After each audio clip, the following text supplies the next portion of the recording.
Welcome back to the channel, and I believe I found something. Now, I was doing a lot of research this morning. This whole Ripple Swift dynamic. Ripple, Swift, and then if you saw yesterday's video, which if you didn't, I know YouTube has been having some video problems, but if you didn't watch that video from yesterday about BlackRock attending the Ripple event, they're pretty much getting involved with Ripple. That's huge. But that dynamic there, Ripple, Swift, BlackRock. So I started doing a little bit of research. Now, the central banks, that's key. The central bank, look all of this up. The central banks that oversee Swift, including European Union, they have certain connections with BlackRock. How? Now, if you look into it, right, like I said, researchers do see for yourself. BlackRock has, let me see, let me give you the correct wording. BlackRock has two mechanisms that they use that I don't know how to put this, that they've used a multitude of times to influence, to assist, to the central banks and the top banks. So they have sway, they have influence, they have the ear of these central banks and the top banks in the world, okay, by these mechanisms. What are these mechanisms called? BlackRock Solutions, right? The BlackRock Solutions division in combination with the Aladdin Risk Management System. Look both of those up. Boom. Whew. My apologies. My mind has so many things I'm trying to pull together. But it's all leading somewhere. Follow me on this. And if you enjoy this type of content, by the way, take those powerful hands of yours and hit that like button. So, you had BlackRock. I'm going to tie it all together. You had BlackRock. The other day, we get that announcement. They're going to attend Ripple's event, which is clearly an outward display that BlackRock is now supporting Ripple and XRP. Clearly, period. There's no debating about that. And the ETF, I'm not even worried about that. Because clearly they're going to come with the XRP ETF. I'm not concerned with that. So now BlackRock is now connected to Ripple, but BlackRock is also connected to Swift, right? All the top banks that oversee Swift. If BlackRock somehow is backing Ripple, then they could bring that influence to the Swift system, right? And make that push. I mean, they could bring different mechanisms. They profit off of that. If they want to make a profit off of XRP, they want to benefit off of XRP, which everybody does. All the top people do. They can utilize that influence with the Swift system, which would go toward Ripple achieving its goal of not necessarily competing with Swift outright, although we've toyed with that idea. We've gone over that many times, but time and time again, we've also heard Ripple, although they sort of speak in both ways at times. It depends. They're playing a chess game, so I understand why they do this. Sometimes they speak as though they want to just dominate outright and take over what Swift is doing, but a lot of times, majority of the times, they're talking about integration. They want to work with these different banks, which they have. Many of the banks of Swift, they've already been working with. So this could help Ripple towards that goal. Having BlackRock as an ally is super powerful. So once again, I'm gonna give it to you. BlackRock Solutions division and its Aladdin Risk Management System. These were used to help institutions like the U.S. Federal Reserve. All right, so now you know they have influence. They have connections with these. I know some people are like, what's BlackRock? We know they have connections. No. Some people assume they have certain connections. Now we know they have these connections. Now we know they have this influence. And that's who is now being connected with Ripple. We'll see how deep it goes. But if you think that they're only going to doing this where they're just attending an event just to speak and wasting their time, BlackRock doesn't operate that way. None of those top asset managers waste their time with anything that they're not going to go deep with. That just doesn't happen. Could it happen? Sure, but I haven't seen it as of yet. So I'm saying there's a high possibility. No, that goes much, much deeper. And they didn't just show up either. I said that the other day. No, they've had to been speaking for quite some time to build a level of respect where They felt comfortable to do such a thing. But anyway, let's go back to here one more time. So these systems have been used to help institutions like the U.S. Federal Reserve and the Bank of England. Sound familiar? Sound familiar? We're already deep with the Bank of England. Ripple and Quant. Very deep with the Bank of England. As a matter of fact, now that I'm learning a lot about these things here, BlackRock Solutions Division, a Latin risk management system, they also do a lot of advising for the central banks. A lot of advising. With the Bank of England, what has Ripple been doing? This is very suspicious, I'll say. Ripple a multitude of times has advised Bank of England on its course toward full integration with DLT technology. This is even before they went super deep with Quant. We were here for that. We've lived through a bunch of different phases at this point, folks. We've seen some great things, so we have powerful enough knowledge to know what's what. That's significant. And then they continued, Ripple, to advise the Bank of England even after they went deep with Quant. That's also notable. But also, the Bank of England receives help from BlackRock. We don't know how much. Of course, they try to keep that a little bit quiet, but they can't keep all of it quiet. So we do know that this is what they've done a few times. Anyone can look this up. Anyone, right? So Bank of England, so they've helped the Federal Reserve, as an example. Bank of England manage complex financial assets and execute emergency asset purchase programs. So this shows they've gone deep with these institutions, BlackRock. Right? See, this is significant.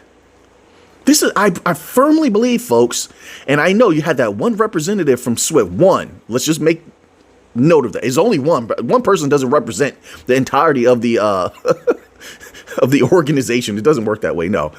As we've seen with a lot of these different organizations, especially one great example is the SEC, where one was saying, one individual will be like positive on crypto during the bloody bear market, and then a bunch of individuals in SEC negative about crypto. They're not all on one accord in these massive organizations. And sometimes it's hard to distinguish when they're speaking as individuals or speaking as representatives for the organizations. So although you'll have some individuals from SWIFT may speak a little bit as though, well, we really don't need DLT. I'm paraphrasing. Of course you do. Of course you do. Over the years, you've proven it. You're working with Chainlink, etc.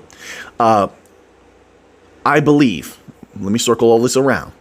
I believe firmly that Ripple and Swift have already been in talks. I do. Too many connections. I mean, Ripple's working with a ton of banks that are already a part of that system. They work with the ECB. They work with the Bank of England. They work with Bank of America. They work with they have connections with the Federal Reserve, even having certain, I believe, employees. I don't know if they're still with Ripple now to this day, but they've hired employees, not only from the Federal Reserve, but from the U.S. government. Ripple is in there. Now they have BlackRock, we'll see how far this goes, but now they're hand in hand with BlackRock. Come on now. I believe at some point in the future, I'm not sure when, that we will see an announcement that BlackRock will be working with Ripple and XRP. XRP is the goal, folks, period. Have you seen all the news coming out about the US dollar? Huh? Have you seen all the fragmentation? Those US dollar stablecoins are nothing without bridge currencies, without liquidity. Have you seen all the articles coming out lately about liquidity problems across the board globally? So you need liquidity and you need bridge currencies.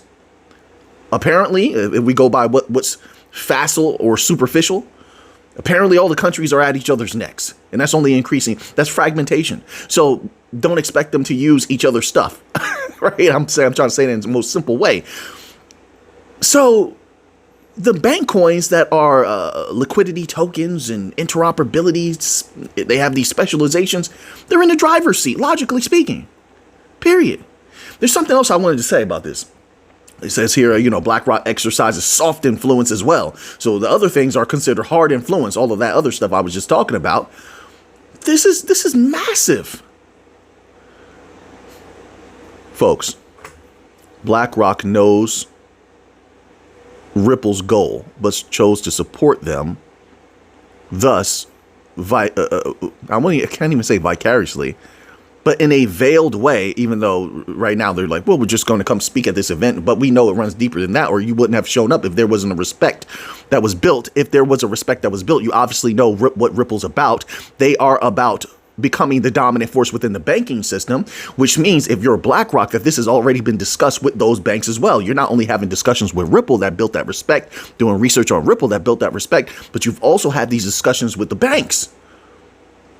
That's the way that the game is played. And you're assessing, you're adjusting, you're absorbing where everyone's positioning is. So you can position yourself, because as BlackRock, you want to remain dominant. And you want to make a lot of value off of this. You want to capitalize on this. Same way they're doing with Bitcoin right now. But if that is the case, and what we're seeing is true, that the future is inevitably going to be dominated by these technologies, which, by the way, there was an article that came out about Swift versus XRP, the XRPL, which was brilliant because they had a chart on it. Let me see if I have this. Bear with me one moment. I'm not sure if I'm going to be able to put it up in the video here, but this article, I love it because they had this little chart that shows how superior we are. Keep in mind also that Ripple will be deploying advanced mechanisms. They said it already. What happens when advanced mechanisms begin to be deployed in mass? That's number one. So the XRPL and XRP get a hit of steroids pretty much, right? But wait, it shows like, okay, so here it is. So the article is actually titled, I'll just put the title here so that way you can look this up for yourself. The title is Ripple. Wait. Let me go to the top. Bear with me. I thought I could read it from the URL, but it doesn't show me the entire title. My apologies. Ripple's SEC battle is over. I don't know why they have to put that part. We all know that. Time to challenge Swift ? That's the title of the article. And you scroll down and look at that little chart right there. All these years, they still haven't caught up with us, right? And we're about to find out very soon how many financial institutions are actually going to obey Swift's deadline for ISO. ISO has a deadline. Do they go with it, or are they going to pay a penalty? If they have to pay the penalty and they don't adopt the ISO standard, then they are in rebellion actively. Simple as that. But then you have to question them, why didn't they obey? So now we're starting to see articles come out about things like that. We're going to learn a lot in this next few weeks, folks. There's a lot popping off. But this chart here, daily volume on XRP Ledger, they're doing it currently, obviously. In the future, this will be much, much different as far as daily volume numbers, of course. But XRP Ledger says 1 to 3 million. It says Swift 50 million, which obviously was scalability, and then was flipping the switch. And, you know, that all is going to change dramatically. And we'll see how the conglomeration of the Bankcoin company is going to affect that as well, because I'm quite sure it's not superficial. This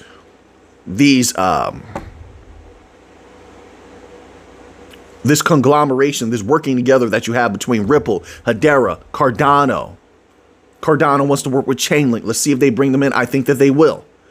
If they all work together, they're going to be the new Swift. They're going to be the new financial system, period. Ripple will be like the new IMF. They'll be issuing loans and such, not in SDRs, but their own version of it, XRP based loans. They already have begun. You see, we're witnessing in real time these things take place. I mean, if what we're seeing is accurate, I can only tell you what I'm seeing. But here, daily volume 1 to 3 million, XRP Ledger, Swift 50 million. Of course, that's going to change. Like I said, it says transaction cost. Now, this is significant. Transaction cost currently $15 to 50 plus. Emphasis on that plus. $50 plus dollars. Swift.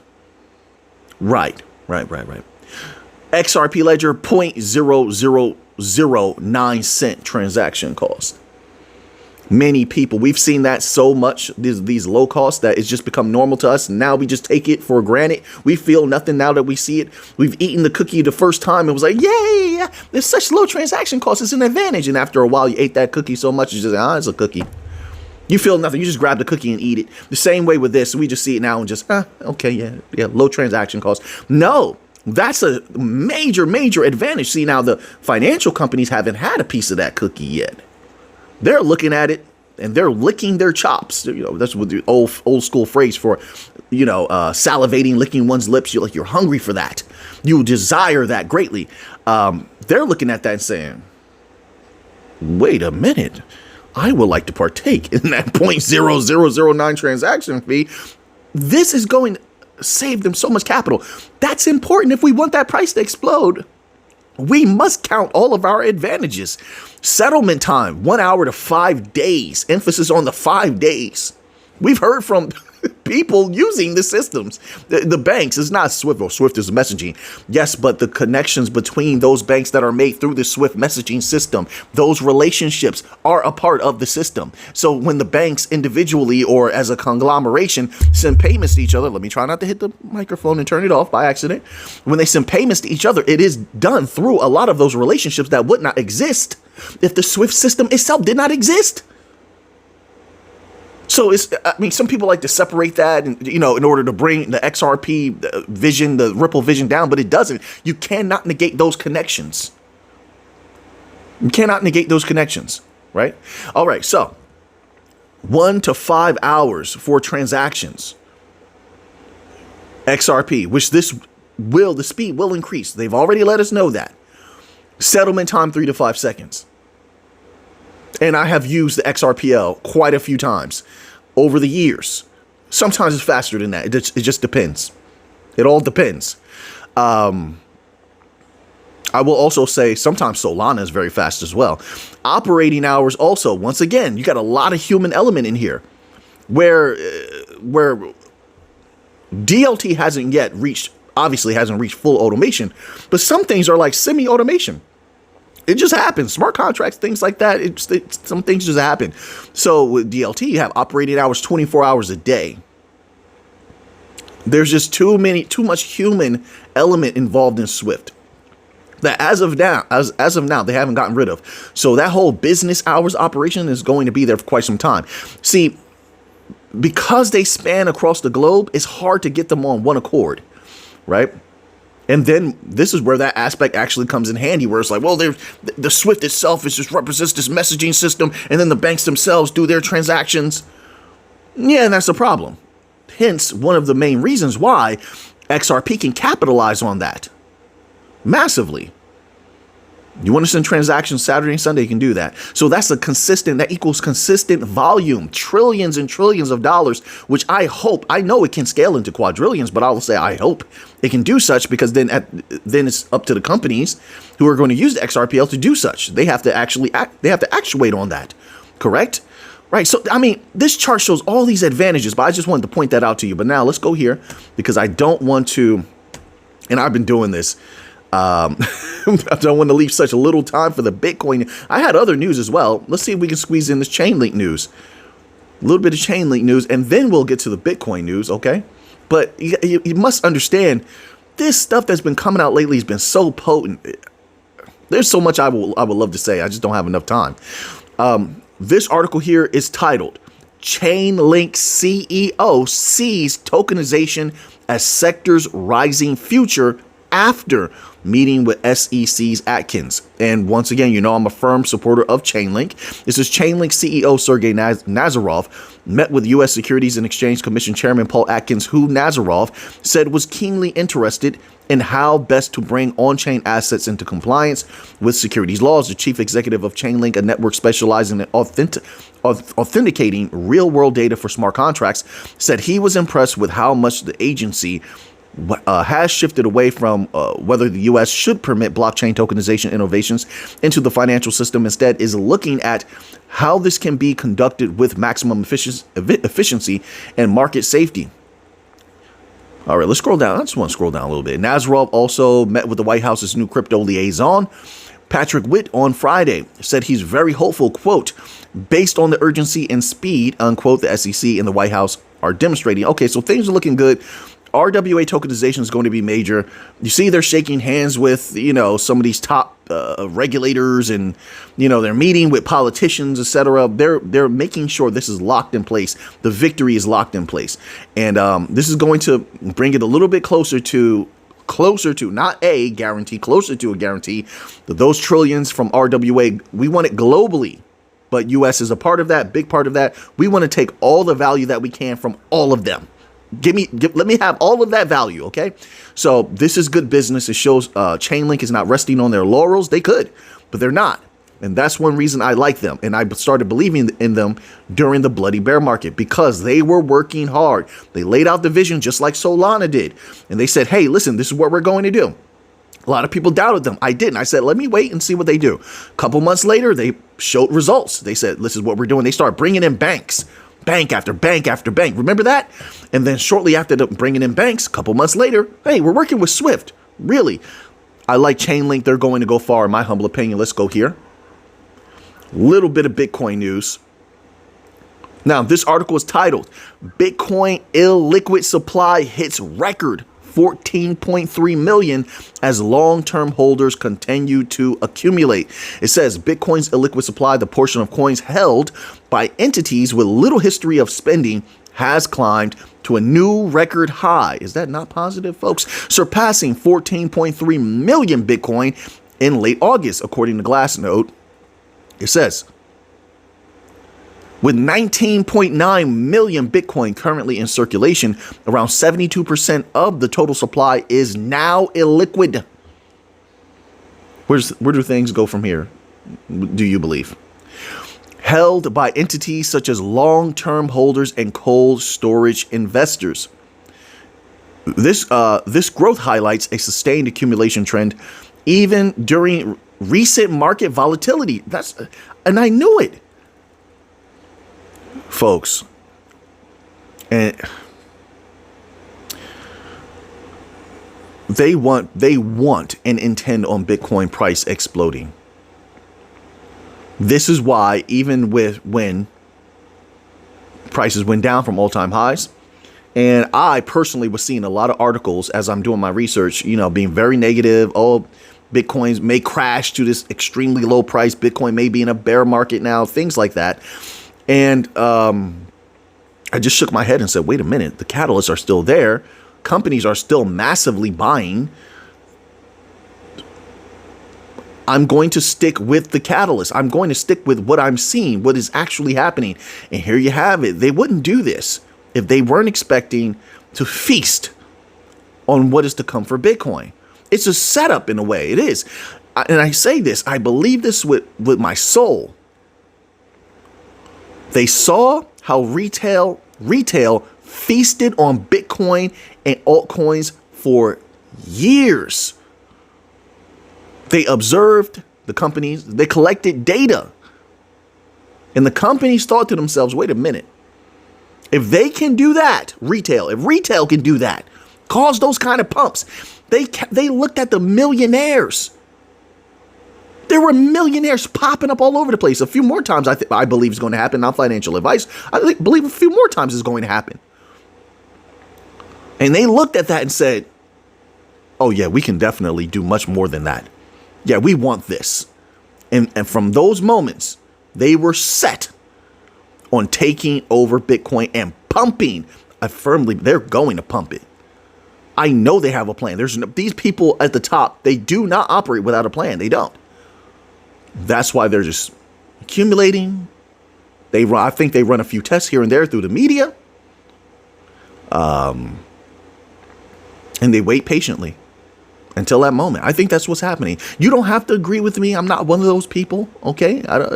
I speak my mind, what I'm seeing, and I allow others to do the same.